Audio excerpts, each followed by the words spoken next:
So next chapter number 5 है अब life process. तो पहले हम यह समझते हैं लाइफ प्रोसेस होता क्या है।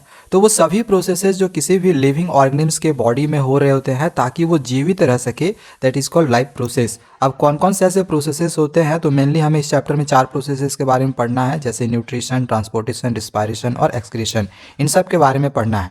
और ये जो प्रोसेसेस होते हैं यूनिसेलुलर और मल्टीसेलुलर दोनों तरह के ऑर्गेनिज्म में होते हैं। अब यूनिसेलुलर ऑर्गेनिज्म और मल्टीसेलुलर ऑर्गेनिज्म कौन कौन से हैं ये भी हमने यहाँ पे आप लोग को एग्जाम्पल दे दिया है। न्यूट्रिशन क्या होता है, तो the process of taking a food inside the body and converting it into smaller molecules which can be absorb by the body is called nutrition.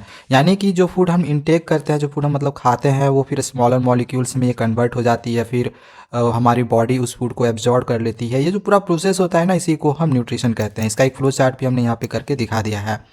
अब न्यूट्रिएंट जिससे हमें एनर्जी मिलती है वो क्या क्या है, कार्बोहाइड्रेट, प्रोटीन और फैट्स। जैसे राइस और व्हीट खाओगे इससे आपको एनर्जी मिलेगी।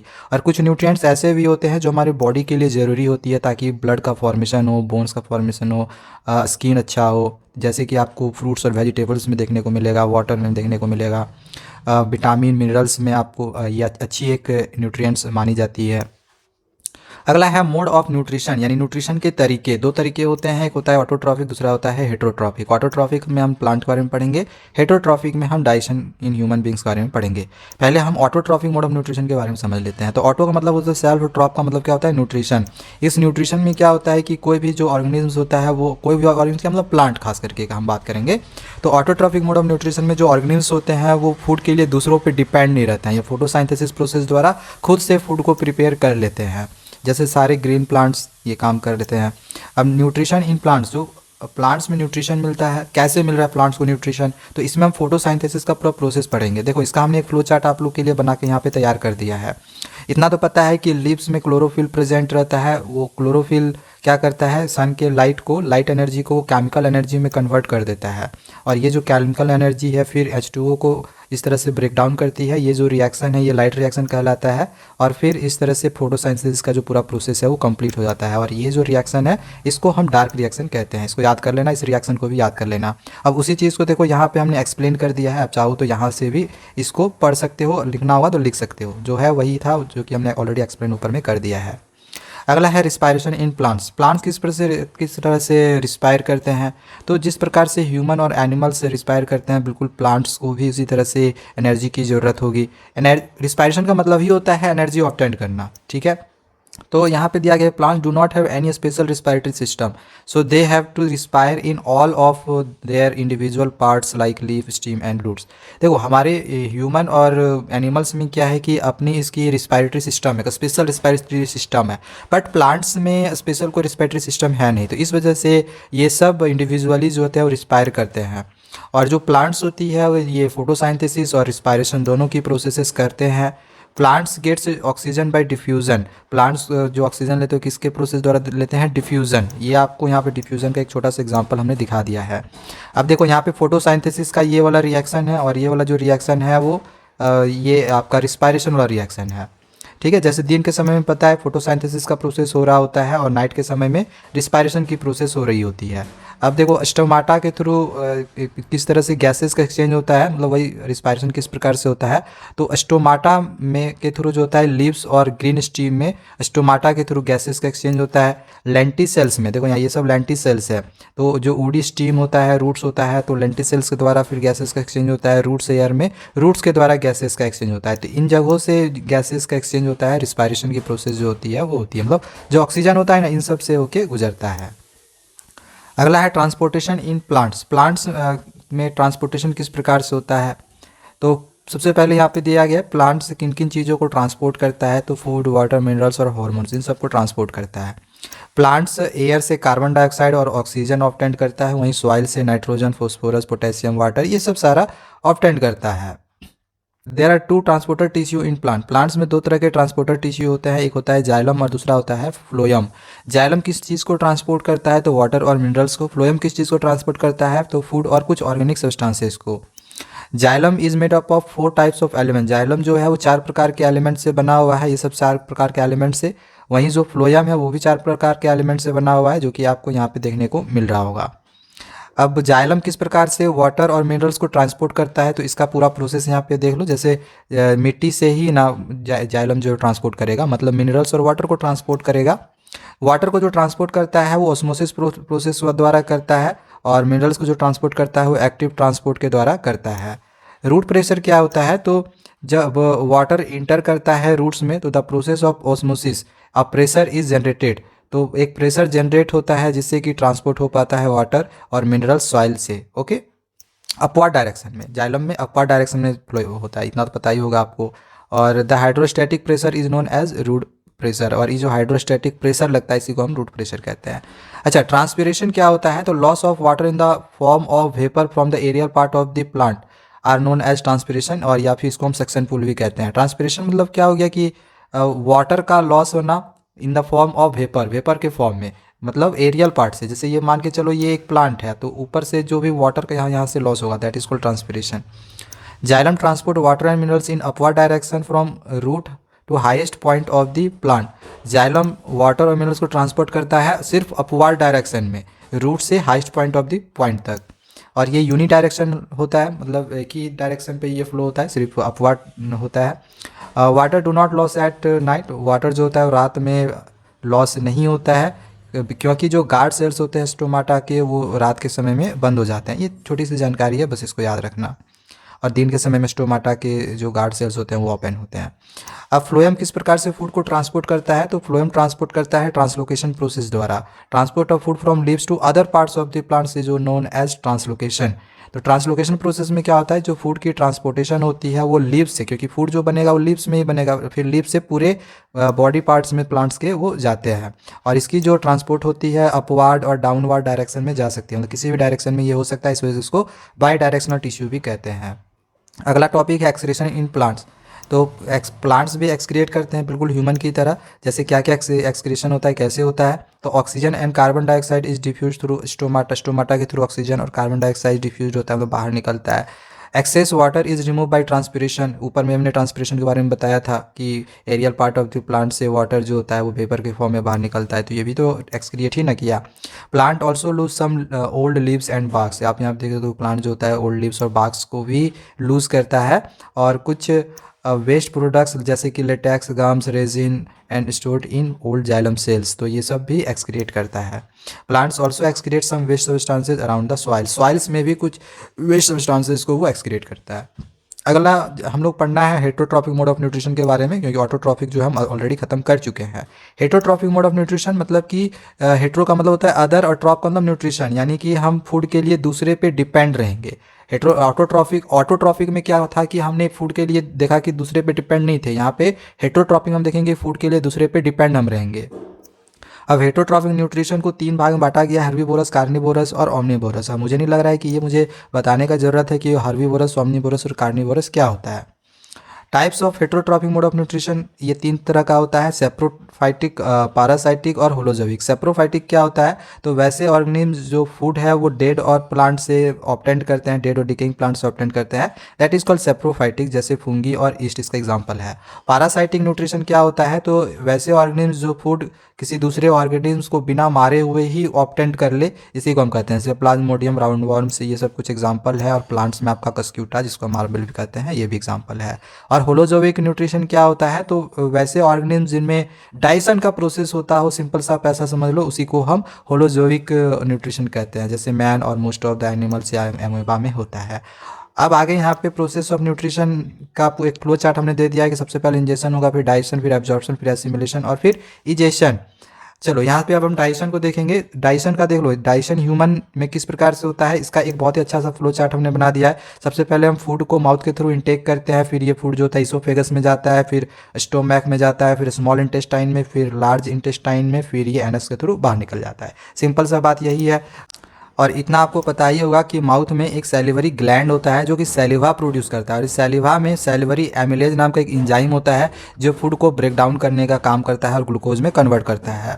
इसी प्रकार से जो स्टोमैक है, इसमें गैस्ट्रिक ग्लैंड्स होता है जो कि गैस्ट्रिक जूस प्रोड्यूस करता है। इसमें ये 3 तरह का चीज़ होता है, HCl, पेप्सिन और म्यूकस। अब इन सब का फंक्शन क्या है आगे मैं यहाँ पे आप लोगों को बताऊँगा। इसी प्रकार से जो लीवर है ये 2 तरह के जूस को प्रोड्यूस करता है, एक बाइल साल्ट और बाइल जूस। याद रखना कि जो लीवर है वो सबसे लार्जेस्ट ग्लैंड माना जाता है।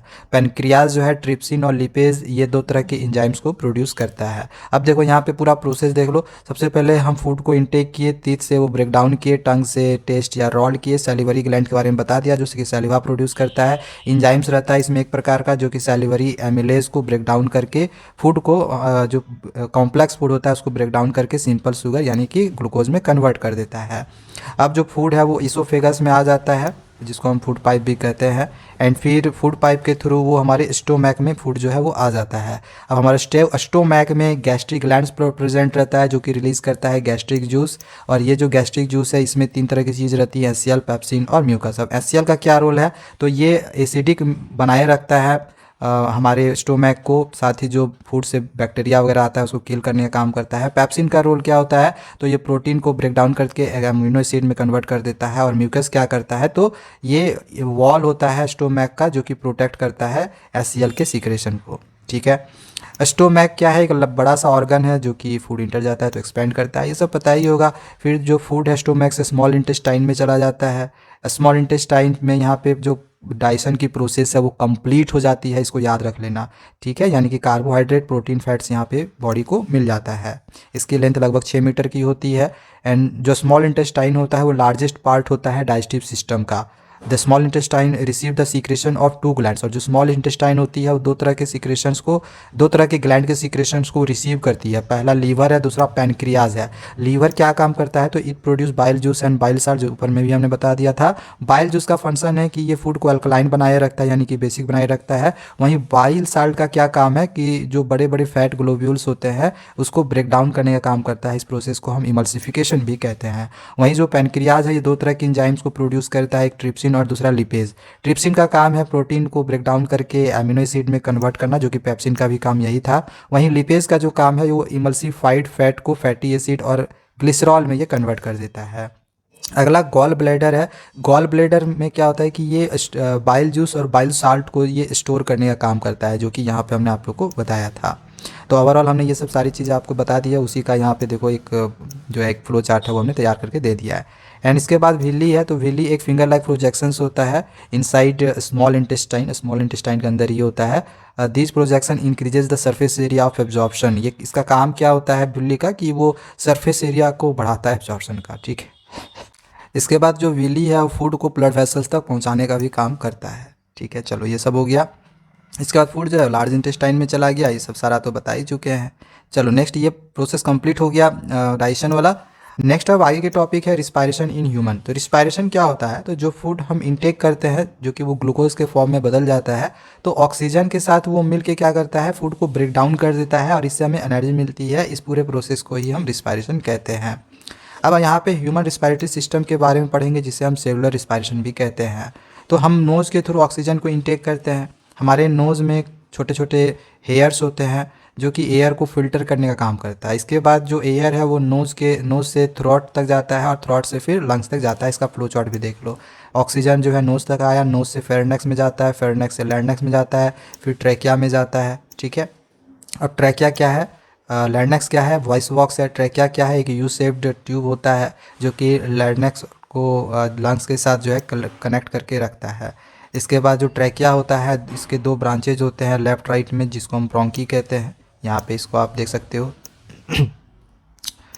इसके बाद एल्वियोली क्या होता है, तो it is a balloon like structure which provide a space for exchange of gases. Alveoli क्या है, एक बैलून लाइक स्ट्रक्चर होता है जो कि स्पेस प्रोवाइड करता है क्योंकि वहीं पे गैसेस का एक्सचेंज होता है। इस लंग्स के अंदर में वो चीज़ होता है। ठीक है, चलो अब यहाँ पे एक फ्लो चार्ट फिर से हमने बना दिया है जिससे कि आपको समझ में भी आ जाएगा कि जो ऑक्सीजन है, ऑक्सीजन ब्लड के थ्रू जो होता है वो हमारी बॉडी में आता है। ब्लड में आरबीसी यानी रेड ब्लड सेल प्रेजेंट होता है, ये जो कि उसमें हीमोग्लोबिन पाया जाता है और इसी को हम ऑक्सीजन कैरियर भी कहते हैं। ऑक्सीजन को यही खींच कर लाता है। ठीक है, इसके लिए अब यहाँ पे एक बहुत ही इंपॉर्टेंट डायग्राम दिया हुआ है, इसको याद रखना है कि ग्लूकोज साइटोप्लाज्म में पायरुवेट के साथ रिएक्ट करता है और ऑक्सीजन की कमी में जब वो रिएक्ट करेगा तो लैक्टिक एसिड और एनर्जी फॉर्म करेगा, मतलब बनाएगा। इसके बाद यही जो ग्लूकोज है ये साइटोप्लाज्म में ही पायरुवेट के साथ रिएक्ट करके ऑक्सीजन के प्रेजेंस में ये कार्बन डाइऑक्साइड वाटर और एनर्जी हमें देता है। इसको हम एरोबिक रिस्पायरेशन कहते हैं क्योंकि इसमें ऑक्सीजन प्रेजेंट रहता है। और यही जो ग्लूकोज है ये पायरुवेट में ही ऑक्सीजन की अब्सेंस में इसकी रिएक्शन अगर होती है तो इथेनॉल, कार्बन डाइऑक्साइड और एनर्जी मिलता है, ये कि ये ईस्ट में देखा जाता है और इसको अनएरोबिक रिस्पायरेशन कहते हैं क्योंकि इसमें ऑक्सीजन अब्सेंट रहता है। अब एटीपी और एडीपी क्या होता है? तो एटीपी का मतलब होता है एडिनोसाइन ट्राइफॉस्फेट और एडीपी का मतलब होता है एडिनोसाइन डाइफॉस्फेट। और यहाँ पे दिया गया है कि जो एनर्जी रिलीज होता है रिस्पायरेशन के दौरान तो इसका काम बनता है एटीपी मॉलिक्यूल्स को बनाने में एडीपी और फोस्फेट से। या एडीपी और फोस्फेट से देखो ये एटीपी बनता है और जब हमारी बॉडी को एनर्जी की फिर ज़रूरत होती है तो फिर यही जो एटीपी है ब्रोक डाउन होकर फिर हमें एनर्जी जो होता है वो मिल जाता है। ठीक है, अब यहाँ एरोबिक अनएरोबिक रिस्पायरेशन का थोड़ा सा डिफरेंसेस दिया हुआ है, किस एनिमल्स में कौन सा यहाँ पे रिस्पायरेटरी सिस्टम होता है वो भी यहाँ पे हमने दे दिया है। ठीक है, इसको यहाँ पे आप देख सकते हो उसको याद कर लेना, एग्जाम्स में भी आ जाए।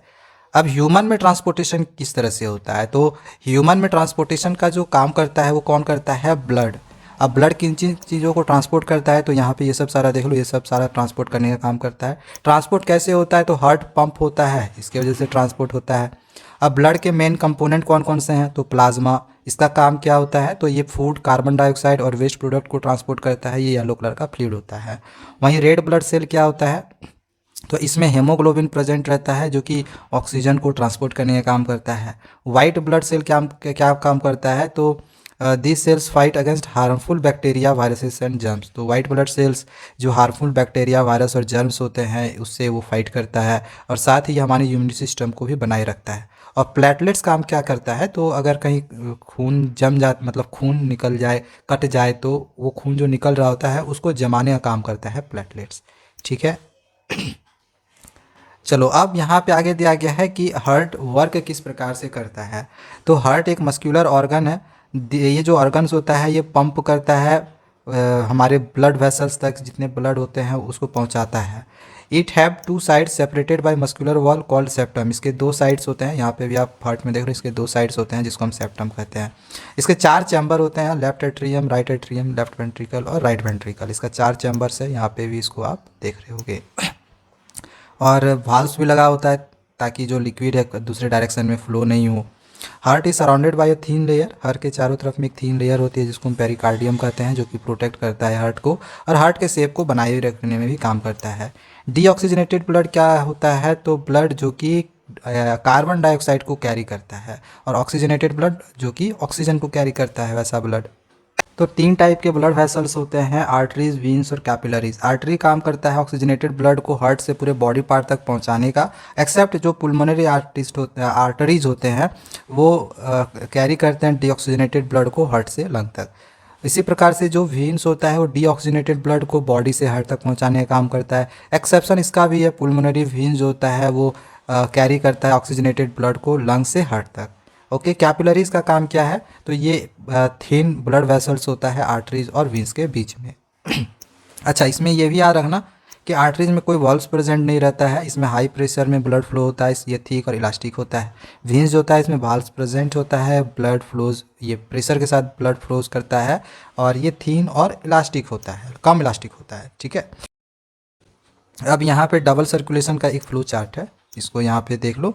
ह्यूमन में जो बॉडी है blood passes through the heart twice. Human से जो बॉडी है वो ब्लड हार्ट तक 2 बार आता है, इस वजह से इसको हम डबल सर्कुलेशन कहते हैं। किस प्रकार से हार्ट वर्क करता है? तो इसका पूरा प्रोसेस जो है यहाँ पे हमने दे दिया है कि जो डीऑक्सीनेटेड ब्लड है वो आता है बॉडी से राइट एट्रियम में वीन्स के थ्रू, फिर जो राइट एट्रियम से जो ब्लड है वो वाल्व के थ्रू वो फिर राइट वेंट्रिकल में चला जाता है, फिर राइट वेंट्रिकल से जो ब्लड है वो पंप करके लंग से पुल्मोनरी आर्टरी में चला जाता है, वहाँ पे CO2 को ड्रॉप कर लेता है और O2 को कैरी कर लेता है। फिर जो ऑक्सीजनेटेड ब्लड्स होते हैं वो लेफ्ट एट्रियम से पुल्मोनरी वेंस के थ्रू आ जाता है, फिर लेफ्ट एट्रियम से वाल्व्स के थ्रू ये लेफ्ट वेंट्रिकल में चला जाता है और लेफ्ट वेंट्रिकल फिर इसी ब्लड को पंप करके पूरे बॉडी पार्ट्स में भेज देता है आर्टरी के थ्रू, यानी अorta के थ्रू। ठीक है, अब आगे दिया गया है लिम्फ क्या होता है? तो ये एक तरह का ट्रांसपोर्टर फ्लूइड होता है। ये बनता कैसे है? तो देखो यहाँ पे ब्लड कैपिलरीज जो है, ब्लड कैपिलरीज के बीच में ना इंटरसेलुलर स्पेस होता है। तो इन इंटरसेलुलर स्पेस में ना कुछ अमाउंट में प्लाज्मा, प्रोटीन और ब्लड सेल्स होता है वो बाहर निकल जाता है, ठीक है, जिससे कि लिम्फ जो है वो बन जाता है। जो लिम्फ होता है वो कलरलेस होता है। लिम्फ एब्जॉर्व करता है ट्रांसपोर्ट और फैट को इंटेस्टाइन से, और it drain out the excess tissue metabolism, यानी कि बाहर निकालने का काम करता है टिश्यू मेटाबॉलिज्म को, ठीक है। फ्लो चार्ट भी यहाँ पे हार्ट का हमने बना दिया कि किस प्रकार से ये ट्रांसपोर्ट करने का काम करता है, ठीक है ना। अब अगला टॉपिक है एक्सक्रीशन इन ह्यूमन। तो एक्सक्रीशन का मतलब ही क्या होता है कि जो वेस्ट प्रोडक्ट है वो बॉडी के बाहर निकल जाना। अब बॉडी से बाहर कौन कौन से वेस्ट प्रोडक्ट बाहर निकलते हैं ह्यूमन या एनिमल्स में, तो कुछ डाइजेस्टिव वेस्ट होते हैं, कुछ रिस्पायरेटरी वेस्ट होते हैं, कुछ नाइट्रोजीनियस वेस्ट होते हैं जैसे यूरिया, यूरिक एसिड और वाटर। अगला दिया गया है ह्यूमन एक्सक्रीटरी सिस्टम। यहाँ पे इस डायग्राम को भी देख लेना, बहुत ही इंपॉर्टेंट है। तो ह्यूमन एक्सक्रीटरी सिस्टम के लिए याद रख लेना कि 2 किडनी होता है, एक यूरेटर होता है, यूरिनरी ब्लैडर एक होता है, और यूरेथ्रा होता है। किडनी का शेप कैसा होता है, तो एक बीन शेप्ड का ये होता है। ये ब्लड को फिल्टर करने का काम करता है और वेस्ट को रिमूव करता है। यूरेटर का काम क्या होता है, तो it drain out urine, urine को बाहर निकालने का काम करता है किडनी से यूरिनरी ब्लैडर तक। यूरिनरी ब्लैडर का काम क्या है, तो ये यूरिन को स्टोर करके रहता है। और यूरेथ्रा काम क्या करता है, तो ये transmit urine outside the body, urine को बॉडी से बाहर निकालने का काम करता है यूरेथ्रा। अच्छा, आगे दिया गया है नेफ्रॉन। नेफ्रॉन्स को हम फिल्ट्रेशन यूनिट ऑफ किडनी भी कहते हैं। इसमें एक ट्यूब होता है जो कनेक्ट रहता है डक्ट और एक केप शेप्ड स्ट्रक्चर बॉमन्स कैप्सूल से। अब बॉमन्स कैप्सूल में जो अनफिल्टर्ड ब्लड होता है, यानी कि जो इम्प्योर ब्लड्स होता है, वो रेनल आर्टरी से आता है। और यहाँ पे बॉमन्स कैप्सूल में आने के बाद ये जो बॉमन्स कैप्सूल है उस अनफिल्टर्ड ब्लड को फिल्टर करता है। और ये जो बॉमन्स कैप्सूल है फिर ये ट्यूब्यूल के साथ जुड़ा हुआ होता है। अब आगे यहाँ दिया गया है कि बॉमन्स कैप्सूल किन किन सब्सटेंसेस को एब्जॉर्ब करता है। तो जैसे glucose, amino acid, water, urea और यूरिक एसिड, इनको ये एब्जॉर्ब करने का काम करता है।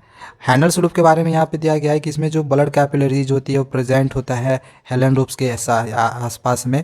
और ये ब्लड कैपिलरीज होती है जो कि रीअब्जॉर्प्शन का काम करती है ग्लूकोज और अमीनो एसिड का। यहाँ पे दिया गया है remaining waste comes into duct. जो रिमेनिंग वेस्ट बच जाता है, यानी कि जो यूरिन बच जाता है वो डक्ट्स में आ जाता है। फिर urine इंटर्स into urinary bladder through ureter. ये जो यूरिन होता है यो यूरिनरी ब्लैडर के थ्रू यूरेटर में आ जाता है। फिर यहाँ से यूरिन ट्रांसमिट हो जाता है, बाहर निकल जाता है यूरेथ्रा के थ्रू। तो इस तरह से आपका जो एक्सक्रीशन का प्रोसेस है वो कंप्लीट होता है। अब एक लास्ट टॉपिक है न्यूट्रिशन इन एमोइबा। एमोइबा एक यूनिसेलुलर ऑर्गेनिज्म है। इसमें जो मोड ऑफ न्यूट्रिशन होता है वो होलोजोइक ही होता है, मतलब कि ये सारे ही प्रोसेसेस होंगे। The process of obtaining food by amoeba is phagocytosis. और फूड जो एमोइबा जो फूड को ऑब्टेन करता है, ये प्रोसेस को हम फेगोसाइटोसिस कहते हैं। एमोइबा क्या खाता है, तो टीनी प्लांट्स और एनिमल्स को खाता है वाटर से, जो कि वाटर में तैर रहे होते हैं ना वही। अब किस प्रकार से इसमें न्यूट्रिशन मिलता है, तो स्टेप नंबर 1 इसका है इंजेशन। तो एमोइबा जो होता है फूड को कैप्चर करता है अपने टेम्पोररी फिंगर लाइक प्रोजेक्शन, जिसको हम सीडोफोडिया कहते हैं। फूड को इंटेक कर लिया, ये इसको हम सूडोफोडिया कहेंगे। अगला स्टेप नंबर 2 है digestion. Enzymes inter into food vacuole. जो ये फूड वैक्यूल यहाँ पे एक बना लेता है, तो इसके अंदर जो इंजाइम्स होते हैं जो कि एमोइबा में प्रेजेंट रहता है, तो वो इसके अंदर चला जाता है। और फिर ये इंजाइम्स फूड को ब्रेक डाउन करके स्मॉलर सब्सटेंसेस में कन्वर्ट कर देता है। अच्छा, ये जो येलो कलर का लिक्विड दिखाई दे रहा है ना, ये साइटोप्लाज्म है, याद रखना। और ये जो इंजाइम दिखाई दे रहा है ये लाइजोसोम्स है। अगला है एब्जॉर्प्शन।